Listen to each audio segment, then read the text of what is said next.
ওষুধ খুব বেশি ব্যবহার করে থাকি তারই কথা বলবো। তার প্রথমে স্ক্যাবিজ হলে শরীরে প্রচণ্ড চুলকায়, গায়ে ঘামাচির মতো ছোট ছোট গোটা উঠতে পারে, সেখানে চুলকানির পরে পানি পানি কোনো কিছু বের হতে পারে, সেকেন্ড স্তরে চলে গেলে অনেক ক্ষেত্রে রক্ত বের হতে পারে, এবং চুলকানিটা আপনি খেয়াল করবেন রাত্রিবেলা প্রচণ্ড বেড়ে যায়, এবং প্রাইভেট পার্টে বিশেষ করে এই চুলকানিগুলো অনেক বেশি হয়।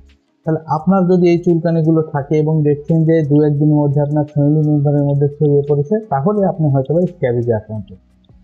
সোরাইসিস নামে একটা রোগ আছে, সেটার জন্য কিন্তু শরীরে চুলকানি হয়, সেটা অন্য ব্যাপার, সেটা অনেক ডিফিকাল্ট একটা রোগ, সেটা নিয়ে আমি পরের কোনো ভিডিওতে কথা বলবো। আজকের ভিডিওতে আমি শুধু স্ক্যাবিজ নিয়ে কথা বলবো, কিভাবে এটা হোমিওপ্যাথি ওষুধ খেলে খুব অল্প সময়ের মধ্যে ভালো হয়ে যাবে।